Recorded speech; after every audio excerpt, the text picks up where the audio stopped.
Bonjour.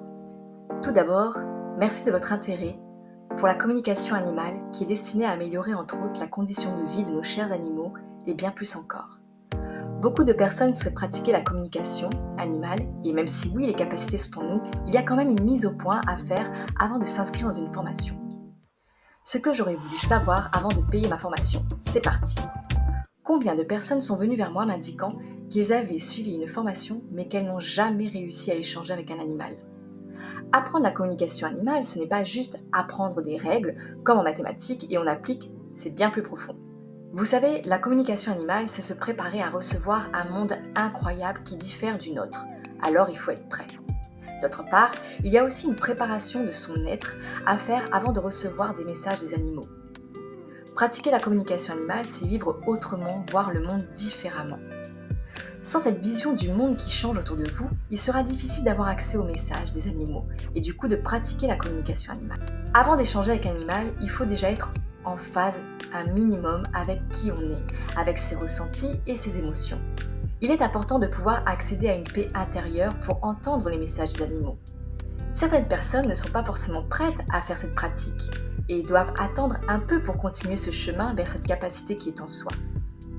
D'autres aimeraient apprendre à se connecter aux animaux, principalement pour leur animal décédé.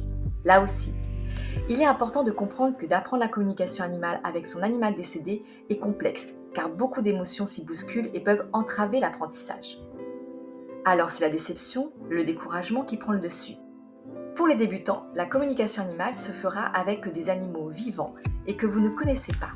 Et oui, je sais, ça paraît étonnant, mais moins vous connaîtrez l'animal et plus ce sera facile de s'exercer. Je vous inviterai aussi à intégrer dans votre quotidien le rituel de la méditation. La méditation est très importante car c'est elle qui vous amènera petit à petit au lâcher-prise et un jour à cet état de conscience modifié pour recevoir les messages des animaux. Un état de conscience modifié est un état second. Votre esprit se rapproche des énergies qui vous entourent et vous permet de capter les sensations, images et émotions d'une autre âme. Vous devez vous mettre dans une bulle et ne plus penser à ce que vous avez à faire ou les remarques qu'on vous a fait il y a 5 minutes. Il est important de calmer votre mental. Le mental est l'ennemi de la communication animale. C'est lui qui vous dira que ce n'est pas possible, que vous n'allez pas y arriver, que c'est juste votre imagination. Combien de fois je me suis mise à douter des messages que je recevais lors de mes débuts, car pour moi, c'était clairement le fruit de mon imagination. Et pourtant, plus on se laisse aller et plus on a des choses précises qui arrivent. La communication animale est un entraînement. Il ne faut rien lâcher et toujours s'exercer. Beaucoup peuvent se décourager ou ne pas prendre le temps d'entretenir cet accès aux messages. C'est une pratique qu'il faut faire régulièrement au début pour progresser. Ce n'est pas toujours évident, je vous l'accorde, de trouver du temps et surtout les bonnes conditions pour vous permettre une tranquillité d'esprit sans distraction autour et atteindre ce mode de conscience modifié. En effet, le quotidien nous rattrape vite. Mais cela s'apprend.